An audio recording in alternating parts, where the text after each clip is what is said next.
કે હું કેટલા પ્રયત્ન કરીને મરી ગયો તો મારા ઘાટ ટાળતા નથી એવા અને ઓછા થતા નથી. એટલે ઓછા થતા નથી એમાં વાંક એનો.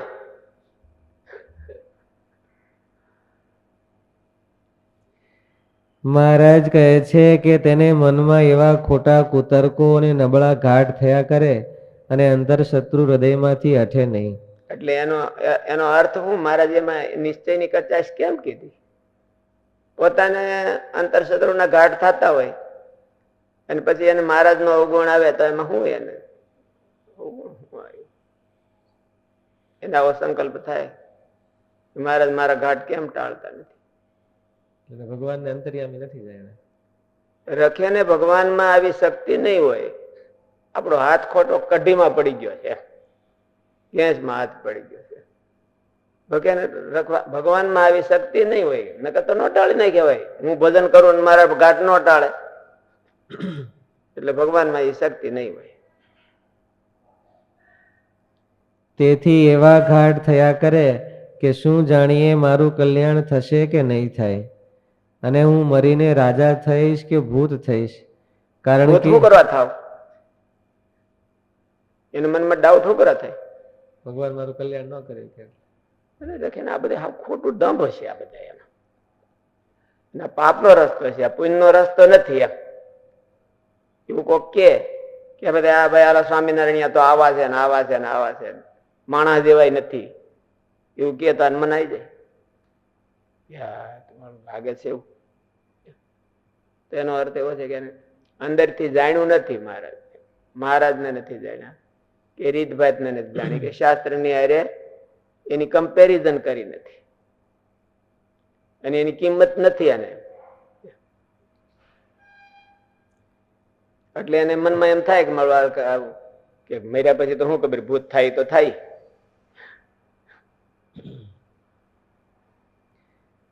તેથી એવા ઘાટ થયા કરે કે શું જાણીએ મારું કલ્યાણ થશે કે નહીં થાય, અને હું મરીને રાજા થઈશ કે ભૂત થઈશ.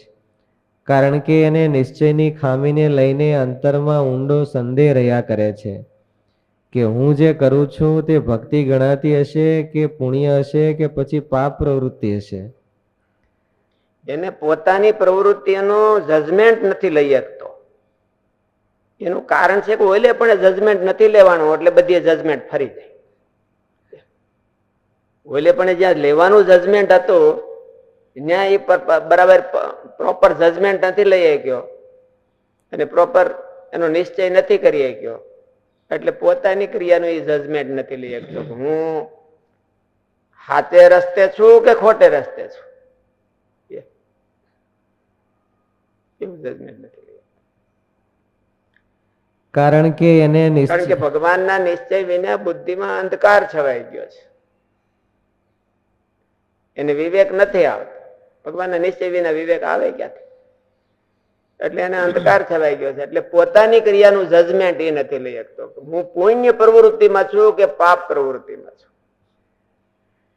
એટલો બધો એને ઘોર અંધકાર આવી જાય. અને ઘોર અંધકાર આવવાનું કારણ એનું મૂળ હોય કે એને કે આ માણા છે કે આ ભગવાન છે કે કોઈ કિમિયાગર છે કે પછી બધા માણસોને ઉલ્લુ બનાવનાર છે, એનું જજમેન્ટ ન્યા નથી લઈ શકતો. એટલે પોતાની ક્રિયાનું હતી જજમેન્ટ નથી લઈ શકતો.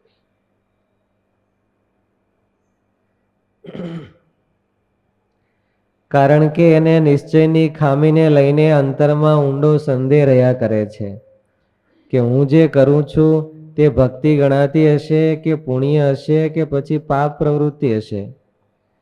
ત્યાં સુધી તેને સંદેહ થાય છે અને તેથી એમ માને છે કે આ પ્રવૃત્તિના ફળ રૂપે હું ભૂત થઈશ. તો આ સંપ્રદાય પ્રવૃત્તિ હોય તો થાય. પાપ પ્રવૃત્તિ હોય, સત્સંગમાં બેઠા બેઠા પાપ પ્રવૃત્તિ છે, કોકનું બગાડો છો ને કોકનું ખાવ છો, કઈ કરતા નથી તો પાપ કરો છો. આ સંપ્રદાયના મૂળ સિદ્ધાંત છોકરાને ઊંધે રસ્તે ચડાવો છો તો એ કેટલું બધું મોટું પાપ કહેવાય.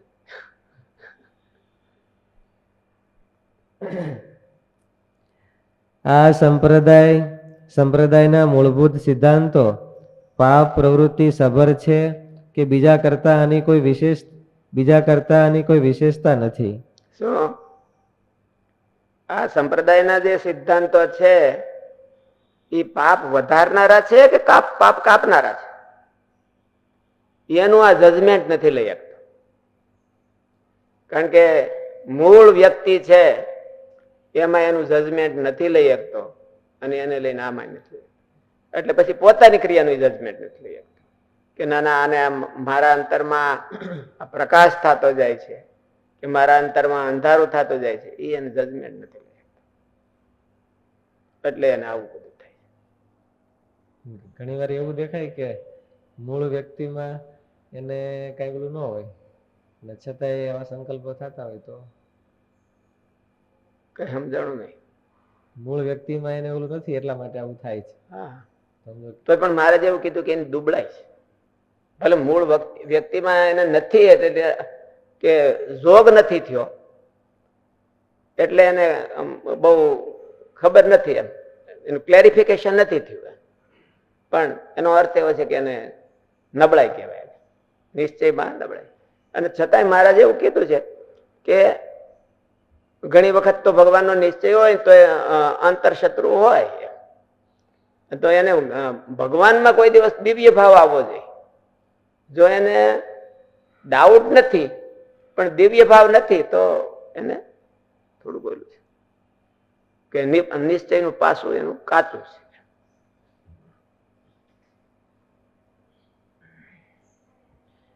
આ સંપ્રદાયના મૂળભૂત સિદ્ધાંતો પાપ પ્રવૃત્તિ સભર છે કે બીજા કરતા? મૂળભૂત સિદ્ધાંતો મહારાજના જે સિદ્ધાંતો છે એ પાપ પ્રવૃત્તિ વધારનારા છે. ઘણી વખત માણસો એને ઊંધા સત્તા કરી નાખ્યા હોય અને એમાં ડાઉટ થઈ શકે, પણ મૂળભૂત સિદ્ધાંતોમાં એને બોલું થાય. પાપ પ્રવૃત્તિ સભર છે કે બીજા કરતા આની કોઈ વિશેષતા નથી.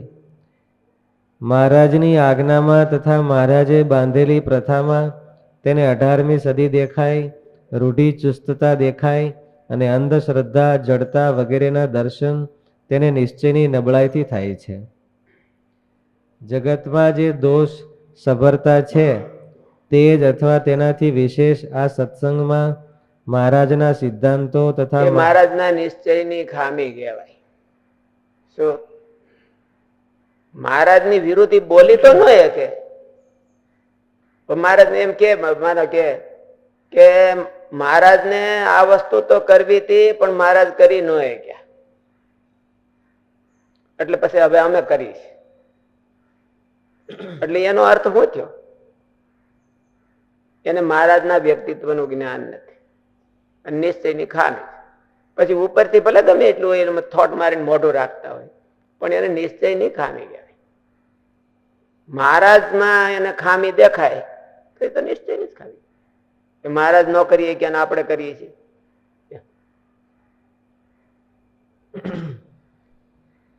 આપણે કઈ મહારાજ થી વિશેષ કરીએ છીએ. મહારાજ નહોતા ઓળખતા પોતાની એટલે આપણે મહારાજને વિશેષ ઓળખાવી છે. એટલે એ અક્કલ મઠાય કોને કે મહારાજ કે એના સિદ્ધાંત થી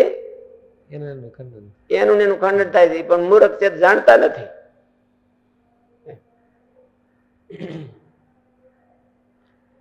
મહારાજની આજ્ઞામાં તથા મહારાજે બાંધેલી પ્રથામાં તેને 18મી સદી દેખાય, રૂઢિચુસ્તતા દેખાય અને અંધશ્રદ્ધા, જડતા વગેરેના દર્શન ખામી દેખાય. એને મહારાજના ચરિત્રમાં એને કઈક ખામી દેખાણી, ભલે એની ખૂણે ખાતરે ખામી દેખાય કે એટલું બરાબર મહારાજે ન કર્યું કહેવાય, એટલું કરતા ગયા હોત તો સારું હતું. એવું એને થાય એટલે નિશ્ચય ખળભળ્યો કહેવાય. એક કાંકરી ખળભળે એટલે પછી એનાથી દિવાલમાં છીંડું પાડવું હેલું પડે. કાંકરી જલતી ન હોય ત્યાં સુધી વાંધો નહીં. મહારાજની આજ્ઞામાં તથા મહારાજે બાંધેલી પ્રથામાં તેને 18મી સદી દેખાય, રૂઢિચુસ્ત. અત્યારે સંપ્રદાયમાં ઘણી એવી વાતો થતી કે મહારાજને તો આમ નતું કરવું, મહારાજને આવી મૂર્તિઓ પધરાવી નહોતી, મહારાજને આમ કરવું હતું. હે અહીંયા મંદિર નહોતું કરવું. આ મંદિર નહોતું કરવું ને અહીં કરવું તું હોતે તો મહારાજ કરી નો એ ક્યાં, તો એ હવે અમે કરીએ છીએ. એટલે આ બધી મહારાજના નિશ્ચયની ખામી કહેવાય. આ એને કોકનો નિશ્ચય હોય બહુ વધારે થઈ ગયો હોય એટલે એને એમાં એને વધારે થઈ જાય, મહારાજમાં નહીં. મહારાજની કોઈ પણ ક્રિયા અને મહારાજની બાંધેલી કોઈ પણ પ્રથા એમાં માણસને ખામી દેખાય એટલે એનો નિશ્ચયમાં ખામી છે. વચનામૃતમાં હોતે કોઈને ડાઉટ થતો હોય કે વચનામૃતમાં એક ઠેકાણ મહારાજ આમ કીધું ને એક ઠેકાણ આમ કીધું, બેનો વિરોધાભાસ છે. એમ એક ઠેકાણે તો મહારાજ આવી રીતે કીધું છે એમાં ને એમાં એની વસ્તુ પછી મહારાજ આવી રીતે કીધું છે. એટલે એનો અર્થ એવો છે કે મહારાજને ખબર નહોતી પડતી અને આને પકડાઈ ગઈ મહારાજની ખામી. મહારાજની ખામી આને પકડાઈ ગઈ. આ કેટલો બુદ્ધિશાળી કહેવાય.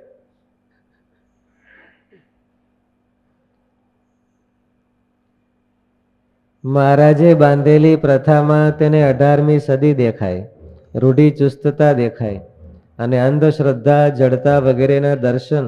ઘણા એમ કે ભાઈ મહારાજે કર્યું તો ત્યારે તો બરાબર હતું પણ અટાણે આ બરાબર નહીં તો ખામી કહું ખામી.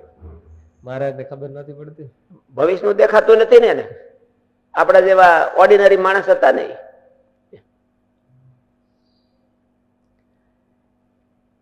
મહારાજે બાંધેલી પ્રથામાં તેને 18મી સદી દેખાય, રૂઢિચુસ્તતા દેખાય અને અંધશ્રદ્ધા, જડતા વગેરેના દર્શન તેને નિશ્ચયની નબળાઈથી થાય છે.